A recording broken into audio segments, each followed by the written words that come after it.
todos, por personajes públicos. Y hoy el tema es el camino de la resiliencia. Y la resiliencia no es un tema nuevo, porque la resiliencia ha sido promovida últimamente por todos, por personajes públicos, en diferentes escenarios de la vida social. Sin embargo, la resiliencia tiene que ver con cómo enfrentamos o cómo andamos esos caminos difíciles de la vida, las dificultades, las tragedias, los desastres, los problemas diarios en las relaciones interpersonales no son nuevos, son de siempre, aparecieron desde que existe el mundo. La evolución, y Darwin nos habló de toda esa evolución, y sin saberlo, tal vez lo que nos ha hecho llegar al punto en el que estamos hoy, tantos años después de tantas dificultades, pues es la resiliencia. Por lo tanto, no es algo nuevo. La resiliencia más bien podríamos decir que es algo ordinario, no es algo extraordinario, como algunos lo han querido mostrar, sino que es algo ordinario, que es algo propio, que es algo que es inherente a la condición humana y de la cual gozamos a veces sin darnos cuenta. No son resilientes solamente las personas buenas, los malos también son resilientes. Todo lo que signifique evolución dentro del camino o el proyecto de vida de cada una de las personas a través de su presencia y de su existencia significa resiliencia. Pero no todos saben ser resilientes, porque la resiliencia puede tardarse más en algunas personas, lograr pasar de una dificultad o de una tragedia a un momento de paz y de plenitud y de reinvención incluso de la propia existencia. Puede demorarse en algunos un poco más, en otros un poco menos. En algunas personas este camino podrá representar un desgaste emocional y un desgaste personal un poco mayor, como por ejemplo el desgaste que representa para las personas que sufren algún tipo de enfermedad física, como para otras podrá significar un menor desgaste. Eso depende de algunos factores. El proceso de la resiliencia requiere tiempo, requiere esfuerzo, requiere que haya compromiso de cada persona con el crecimiento y con la transformación. Requiere de paciencia, requiere de persistencia, requiere de resistencia, pero sobre todo al final se resume todo en la resiliencia. La investigación nos ha demostrado que no es de todo el mundo. Cada una de las generaciones, cada uno de los ámbitos, los gremios, por ejemplo, en nuestro eje cafetero, cómo estas personas han tenido que reinventarse cada vez a pesar de las dificultades que se presentan en el tema agroindustrial, en el tema comercial, en el tema de exportaciones. Es bueno tener en cuenta que resilientes somos todos.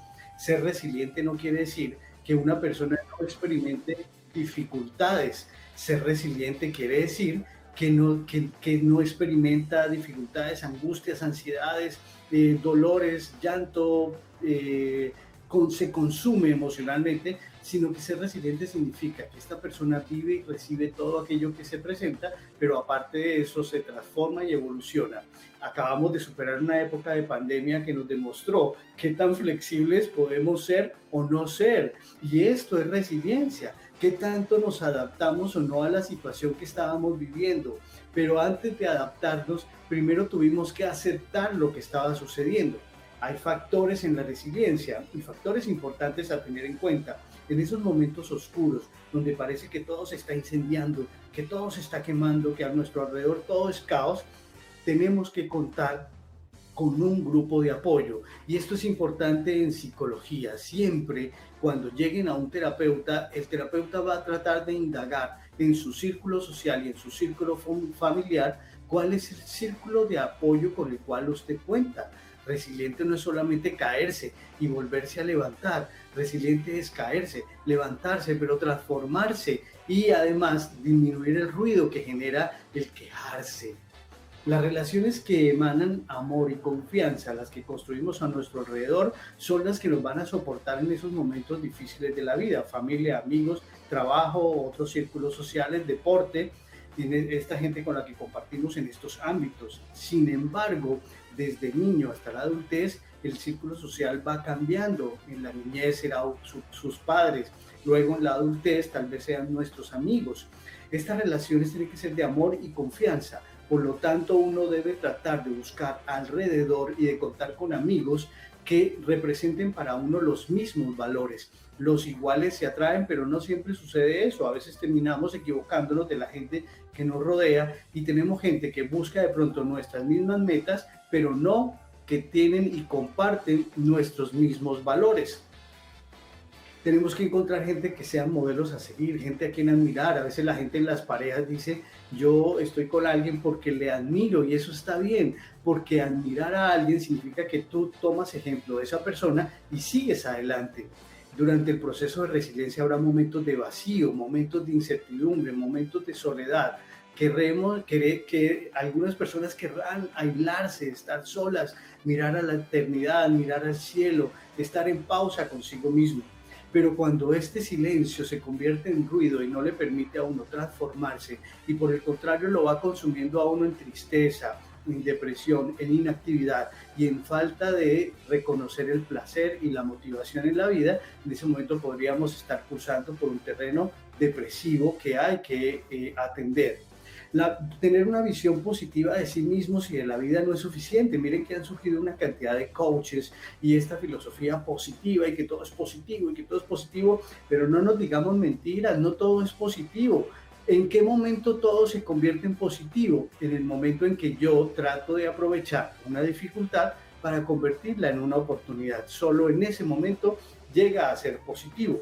Y en ese momento intentamos indagar en un proceso de introspección qué debilidades tenemos y podemos atacarlas, podemos trabajarlas para volvernos un poco más fuertes.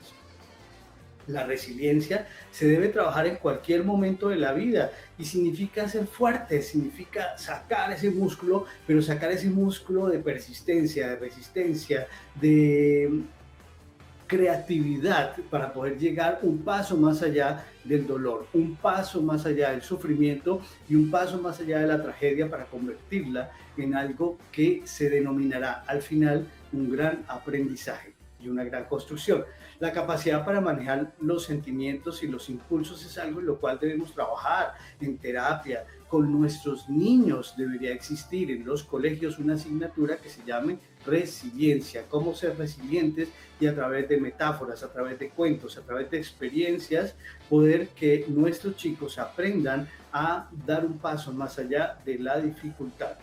Por lo tanto, las formas de construir la resiliencia, primero es establezca buenas relaciones, relaciones de iguales y de igualdad en valores. Es el primer punto. Segundo, evite ver las crisis como obstáculos insuperables. Hay frases por ahí que dicen que lo posible lo logro rápido y lo imposible me demoro un poquito más, pero lo logro. Y es así, porque al final no nos vamos a ir a los hechos materiales, mágicos y cosas así, sino que vamos a hablar de que cada obstáculo debe poderse superar y se deben plantear diferentes escenarios y estrategias para hacerlo. Si yo estoy en ese momento ofuscado, miren como la crisálida que se está convirtiendo y está pasando por un momento de transformación, tal vez de dolor, tal vez de incomprensión de lo que está pasando alrededor, pero si permito y hago pausa, respiro, puedo convertirme luego en lo que se convierte en una oruga, en una gran mariposa, exhibir los colores, exhibir habilidades, exhibir fortalezas, exhibir belleza, porque nadie exhibe más belleza que aquella persona que tiene cicatrices. Las cicatrices terminan convirtiéndose y representando como esos estandartes y esos premios y esas medallas de campeón con las que uno puede andar por la vida diciendo yo superé, yo enfrenté, yo lo logré, yo me transformé.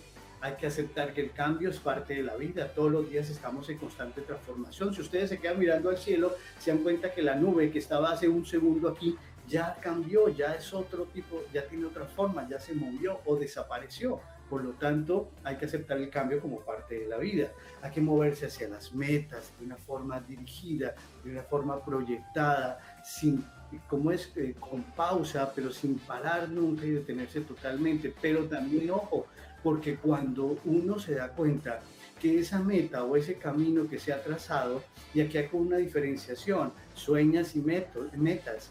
Cuando uno traza sueños, probablemente eso significa que estaré dormido, idealizando un logro, y está bien como primer paso. pero en la vida real yo debo trazar es metas. Cuando yo busco una meta, me dirijo hacia un objetivo, yo voy a tener diferentes caminos para llegar allá, pero no me puedo encaprichar con el objetivo ni obsesionarme. Cuando llego y parte del camino me demuestra que andar hacia ese objetivo ya no es mi deseo, puedo tener la capacidad de cambiar incluso de mis metas y eso lo hace a uno resiliente. Llevar acciones decisivas, ignorar los problemas y las tensiones y desear que desaparezcan, que es lo que nos pasa a todos cuando tenemos algo, por favor que esto no me esté pasando, que sea una pesadilla, que se acabe rápido. Ese tipo de pensamientos son irracionales porque no podemos controlar lo que está pasando afuera. Lo que sí podemos controlar es lo que está pasando aquí adentro y es tranquilo, espera, ten paciencia, tiene que ser para algo bueno, algo debo aprender, qué intento aprender y en ese momento empieza la transformación. Cultivar las visiones positivas de uno mismo es importante, mantener todas las cosas en perspectiva, no idealizar tanto el mundo porque el mundo no es ideal, la realidad nos muestra otra cosa y sobre todo nunca perder la esperanza, la espiritualidad es un factor que si cada uno lo construye dentro de su vida le puede ayudar a fortalecer. A veces hay personas que se han quedado en cero sin nada y lo único que les queda es un poquito de llama encendida de esperanza. Y eso puede llegar a ser suficiente para dar el paso adelante en la transformación. Quien tiene dificultades y sale de ellas sin transformarse no es resiliente. Es resiliente quien sale de ellas transformándose, pero para mejor. Mis compañeros, yo sé que todos hemos vivido una gran vida de resilientes y todos a estas alturas hemos tenido una u otra dificultad. No hay problemas grandes, no hay problemas pequeños. Es cierto que si todos, ¿qué piensan de eso? Vayan pensando en qué momentos o qué preguntas hacerme con respecto a resiliencia, pero estoy seguro que ustedes amas de casa, ustedes chicos si nos están observando en casa, ya han pasado momentos difíciles y momentos de dificultad. ¿Y cómo es resiliente un chico, por ejemplo, en el colegio cuando ha pasado procesos de bullying o procesos de ridiculización? Cuando logra, con ayuda y con el soporte familiar, por ejemplo, dar un paso adelante y ya empezar a desconocer el maltrato alrededor para centrarse en sí mismo y no dejar que las personas con inestabilidades emocionales desestabilicen la propia. Y sobre ese camino hay que trabajar mucho. Yo los invito y les doy en este momento, si me permite mi director, darles una carita feliz a todas aquellas personas que nos están viendo, porque les aseguro que todos son resilientes, desen un abrazo, desen un beso, digan me amo, me quiero, así como dice la de los extraterrestres. Y ahí les mandamos, mi director me ayudó y me mandó las caritas felices para ustedes porque todos merecen esa felicitación y ese abrazo fuerte de que son resilientes, las mamás. A ver, mis mamás, yo las invito aquí a compartir conmigo. Carlos también, Carlos, tú eres padre también. Yo creo que para un padre no hay nada más preocupante y es lo que hace que los traten de sobreproteger a los hijos que pensar que ellos van a pasar por momentos de dificultad. Pero quieren que les diga cuál es el mejor papá. El mejor papá es el que ha preparado a su hijo para que si hoy no está, ellos puedan seguir adelante y fuertes con aprendizaje y sin depender de nadie. Carlos, un abrazo, te doy la palabra. Otro abrazo de vuelta, Doc. Sí, mire, me acaba de hacer acordar de dos cosas. La primera, yo muchas veces tuve problemas con mi esposa porque yo más de una vez yendo en el carro con mi hija de viaje, por ejemplo, yo le pregunté una vez, y eso fue sin dolor y sin prepararla, y le dije, ¿tú qué harías si en este momento nos estrellamos y papá y mamá mueren? Y las dos se quedaron como en shock. No sé si fue la manera correcta o no, pero yo quería que ella entendiera que esas cosas pueden pasar, que es natural y que el día que pasen, y yo le expliqué a ella, lo último que puedes hacer es ponerte a llorar, ¿sí? Vas a ver, tienes que ser capaz de calmarte, de mirar si papá y mamá están bien, sino de buscar ayuda. Y ya después cuando estés con la familia lloras porque obviamente va a ser un momento muy difícil, pero yo intento que ella sea consciente de lo que debe hacer en un momento de esos. y varias veces lo he dicho. Y cada que lo repito, mi esposa se pone brava. Es más, allá deben estar viéndome las dos, porque además mi hija ayer se enfermó y cuando se enfermó, la mamá tuvo que salir a algo y la dejamos por un momento sola en la casa. Ay, Dios mío, me van a crucificar por esto. Ella tiene 10 añitos, la dejamos por un momento sola en la casa, tenía mucho dolor de estómago y se puso a vomitar y me llamó llorando, que estaba vomitando. Pues yo en vez de desesperarme, le dije poner altavoz y comencé a guiarla, a acompañarla, a decirle qué hacer. Sí, es muy duro porque en ese momento uno siente que se le acaba la vida, quiere salir corriendo, quiere teletransportarse, pero yo pienso que nadie sabe qué tan fuerte es hasta que su única opción es ser fuerte. Y en ese momento a mí me tocaba ser fuerte y simplemente calmarme y guiarla a ella y ella también. Entonces yo creo que lo supo afrontar y espero que el día que nos pase algo y que ella tenga que actuar, pues todo esto que yo he hecho le funcione. No sé si estuvo bien o estuvo mal y no sabría yo la próxima vez que tenga que enseñarle algo, de qué manera decírselo, Doc. Carlos, mira, lo que tú dices es perfecto. A mí me gusta porque cuando te he escuchado opinar a ti sobre los temas, tú eres muy racional y tenemos que imprimirle racionalidad. A veces, por ejemplo, en el tema de los hijos, que es como más delicado, de los seres queridos, uno deja todo al azar. Uno no quiere hablar de ciertos temas como un accidente, como me voy a morir y qué va a pasar con los demás. Uno debería siempre plantearse todos los diferentes escenarios. Yo a veces asumo una condición de terapeuta pesimista en algún momento de mis consultas porque tengo que serlo, porque tengo que llevar al paciente a que piense que la vida es real y que todo se transforma y no todo es color de rosa. A veces aparecen cosas difíciles, como por ejemplo eso. Cuando alguien como tú o tu familia plantean que un hijo se puede enfermar, los hace resilientes. ¿En qué sentido? En que elaboran un plan estratégico para controlarlo. Entonces dicen, uno debería tener hasta en la casa los teléfonos de emergencia.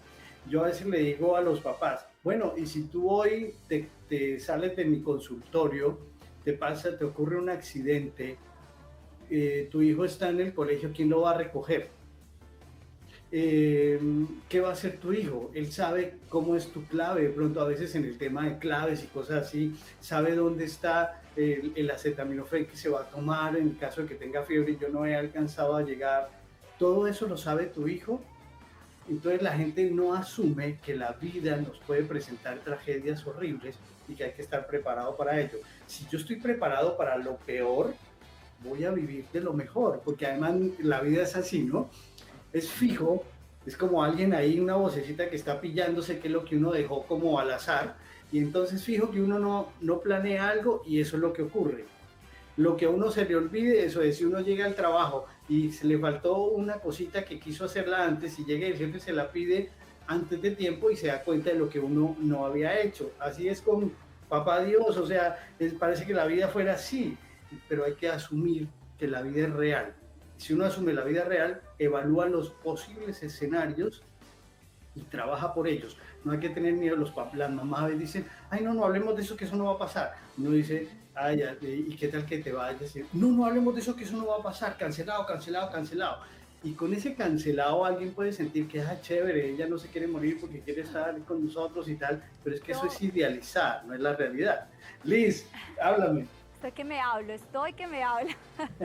Bueno, es que, primero tengo varias cosas, doctor Martín, con relación a los hijos y a lo que uno hace cuando debe ser, tener la resiliencia. Tengo que decir primero, doctor, que yo soy una persona que siempre me envío mensajes y digo, soy fuerte, soy positiva, yo puedo, soy capaz, pero obviamente cuando pasamos por una situación de pronto de duelo, una muerte o lo que pasó en pandemia, pues obviamente cuando estamos en esa situación no sabemos realmente cómo la vamos a afrontar. Obviamente lo que queremos es ser fuertes frente a esas situaciones y salir adelante, y algo que usted dijo muy importante y es el aprendizaje. Cuando estamos pasando por situaciones difíciles tenemos que entender por qué estoy ahí, qué tengo que aprender, y ahí es cuando nos transformamos y superamos pues obviamente esa situación difícil. Con lo de mis hijos tengo una pregunta con el tema de las emociones, porque sí decimos que somos fuertes, pero también es muy importante expresar nuestras emociones en esos momentos difíciles. Tuve una situación con Matías, mi hijo de 5 años, que estábamos en la casa, estábamos haciendo el desayuno y él me sorprende con una pregunta y me dice, mamita, el día en que tú te mueras, yo me quiero morir contigo. Entonces, pues obviamente imagínate una frase como esas, yo como mamá quedé sorprendida, no sabía ni qué decirle, obviamente esperé un segundo y le dije, no, tú tienes una vida maravillosa, estás lleno de amor, lleno de futuro, si yo no estás, tú tienes que seguir adelante, tienes que seguir con tu hermano, están tus papás, están tus abuelos. Entonces esas situaciones, no sé, doctor Carrillo, en cómo manejarlas a la hora de una situación difícil que el hijo de pronto sienta la muerte o la ausencia de su mamá. Y el manejo de las emociones, doctor, cuando estamos pasando por un momento difícil, porque sí tenemos que ser fuertes, pero tampoco podemos dejar de lado que son emociones, que estamos tristes y que también tenemos que expresarlas. Mis hijos son unos de los que están llorando y yo de pronto les digo algo y me dice, mamá, déjame expresar mis emociones, déjame llorar. Entonces, ¿cómo darle manejo a eso en el tema de la resiliencia, doctor Martín? Liz, mira, el manejo de las emociones, tú diste en el clavo con respecto a los chicos y con respecto a los adultos también, pero el manejo de las emociones es un factor de resiliencia, la inteligencia emocional que uno pueda tener. Yo hay un ejercicio que me inventé y que algún día a mí hasta me gustaría volverlo popular. Cuando me dé por meterme en la política, ese va a ser mi ley, ese va a ser mi proyecto de ley de salud mental. Entonces, ¿cuál es? Que yo cuando me levanto, cuando me despierto, cuando abro los ojos a la vida, yo tengo una emoción. A veces me levanto sintiéndome mal, a veces me levanto sintiéndome muy bien, a veces estoy un poquito plano, a veces estoy exacerbado de alegría. Entonces uno debería tener estos emoticones que nuestro director nos pasa aquí en pantalla y uno debería levantarse. Y lo primero como la gente no es adivina, porque es que la gente no sabe leernos y nosotros no nos dejamos leer porque no expresamos nuestro sentir, entonces uno debería levantarse y colocarse, y eso te lo aconsejo con los niños, haz unas caritas con cartulina, imprímelas, o haz unos botones, que uno sea de carita triste, otro sea de carita feliz, otro sea de carita neutra, otro sea de carita nostálgico, otro sea pensativo, los que consideres que sean los que más ves en tus hijos. Y entonces enséñales a que todas las mañanas se coloquen la carita de acuerdo a cómo se sientan. De esa forma, los hermanitos se dan cuenta que está triste. Y a él cuando está triste no le gusta que le hablen, no le gusta que lo molesten, no le gusta que le pregunten, o de pronto está bravo, emberracado y se puso su carita. Solo con el ejercicio de reconocer la emoción que tiene al levantarse y colocársela para estar en familia, solo con ese ejercicio ellos ya hacen un pensamiento que les hace reflexionar con respecto a la emoción. Y al mostrarlo con una carita les están aprendiendo a expresar. Entonces en esas reuniones familiares uno con los chicos dice, bueno mi amor, tú cuando estás bravo, ¿cómo quieres que te trate? Porque a mí me preocupa como mamá, entonces siento que quiero consentirte y siento que por el contrario te saco mal la piedra, dime cómo quieres que te trate. Y hacer estos acuerdos emocionales al interior de las familias, y uno debería hacerlos inclusive hasta en el trabajo. Llegan todos al trabajo, uno está de malas pulgas, otro está feliz y terminan chocando unos con otros por la incompatibilidad de emociones. Entonces uno hasta en el trabajo debería decirle, si no le puede hablar a la gente, por lo menos colócase y la gente va a ver, ese tiene carita feliz, debe ser que está muy feliz, le voy a hablar. Ese tiene cara roja, ni lo voy a mirar, la carnecita se la boto de lejos. Entonces es mejor reconocer y aceptar. Primer paso de resiliencia, lo tocaste muy bien, gracias Liz, porque así los televidentes tuvieron una herramienta. Ahora, si uno le dice a un chico, si un chico le dice a uno, y yo me muero contigo, el día que tú no estés, yo me muero contigo, hay que sentarse a decir, a ver mi amor, vamos a hablar sobre la vida y la muerte. Yo te traje a este mundo para que tú crezcas, evoluciones, para que hagas esto. Si yo me muero, estaría muy feliz de saber que mi muerte te ocasionó la tuya. Imagínate, hasta le mete uno los temas espirituales, depende de la religión que tenga cada uno. No voy a descansar en paz si sé que tú te quitaste la vida. En cambio, voy a estar muy feliz, voy a llegar al cielo y voy a estar tranquila y no voy a quedar penando como un alma en pena, porque sé que tú, cuando yo no existo, te volviste esa persona que querías ser, que la vida es cierta, es real, la muerte existe. Por eso hay que hablar con ellos de la muerte. pero uno puede volverse muy romántico en el manejo de esto. Yo, por ejemplo, en mi familia, casi siempre el tema de muerte lo toco yo. Entonces, cuando hablo de muerte, siempre les digo, bueno, si ya mañana no estás, pues bueno, yo voy a hacer esto, hasta les cuento qué voy a hacer cuando no están, ¿no? Si mi hermano no está, entonces yo mañana voy a hacer esto, voy a hacer... Ellos saben hasta qué voy a hacer y no quiero que nadie llore y no quiero, así como Darío Gómez, que nadie llore en su sepelio, que canten una canción. Hay que contarle todas estas cosas a los chicos y hay que hablarlas claramente, pero sobre todo hay que decirles que cuando yo muera tiene que ser como un insumo más para que su vida sea grande, exitosa, porque yo desde el más allá estaré feliz de que mi hijo logró lo que quería hacer.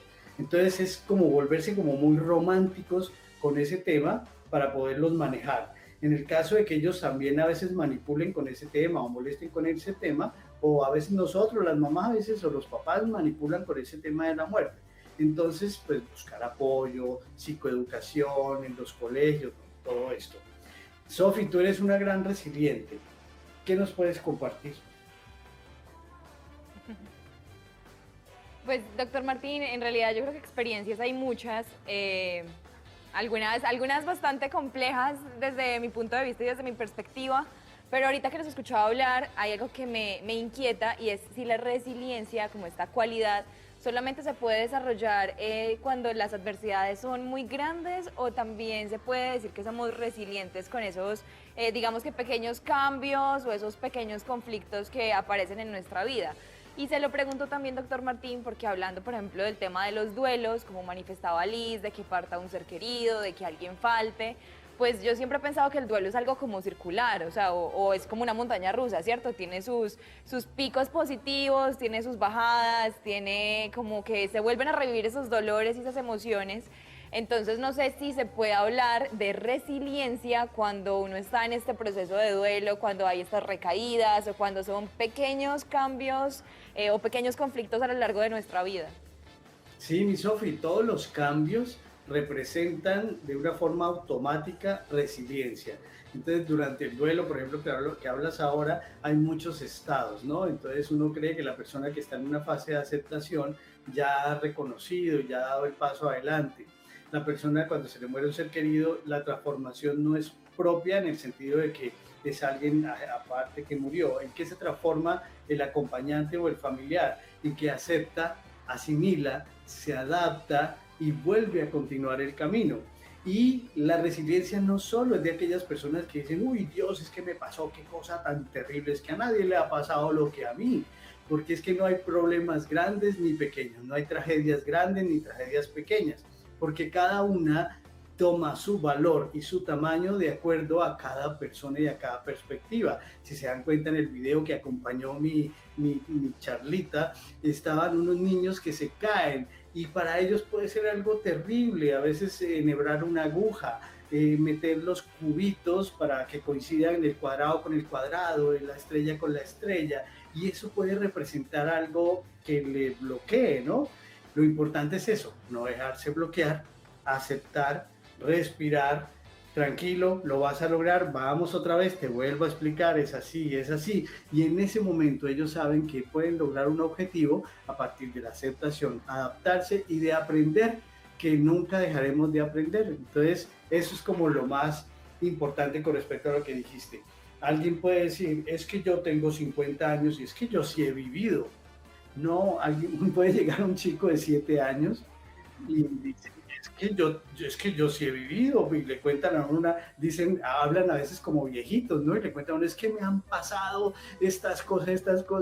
Entonces uno no tiene que invalidar lo que dicen, no se puede invalidar a los niños, siempre que ellos nos cuenten historias así dramáticas, sobreactuadas, uno también se sobreactúa con ellos. ¿Cómo así? ¿Y todo eso pasó? Ay, pero cuéntame más, ¿y tú qué hiciste? Ay, qué chévere, lo hiciste muy bien, hubieses podido hacer también esto y también aquello.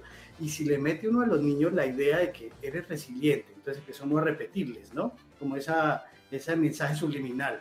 Mi amor, tú eres un resiliente, mira cómo lograste, es que te viniste solo del colegio a la casa, eres un resiliente. Entonces ellos se graban eso acá en la cabeza.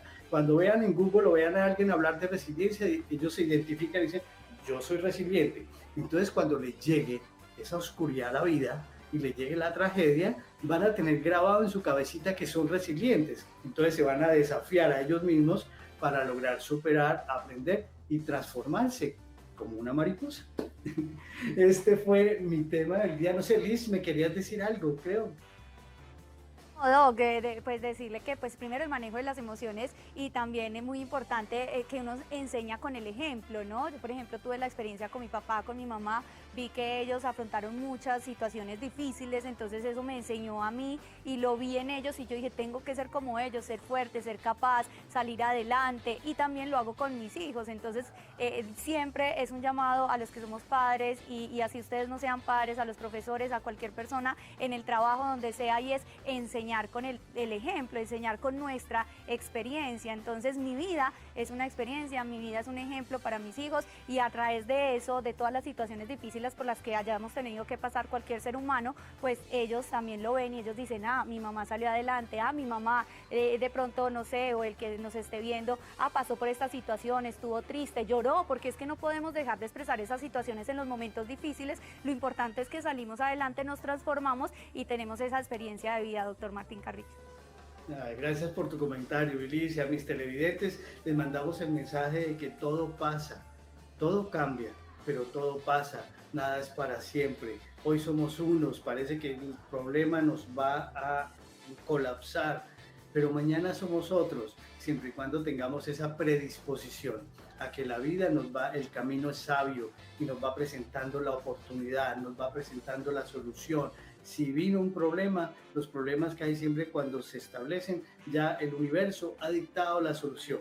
Solo es tener paciencia, persistencia, no dejarse dañar, no dejarse envenenar con emociones que no son buenas, ni con odios, ni con recores, ni con venganzas, y transformarnos hacia el amor. Miren que hay algo que en mi vida espiritual yo tengo claro hoy día, y es que no vinimos a este mundo a acabar con el mal.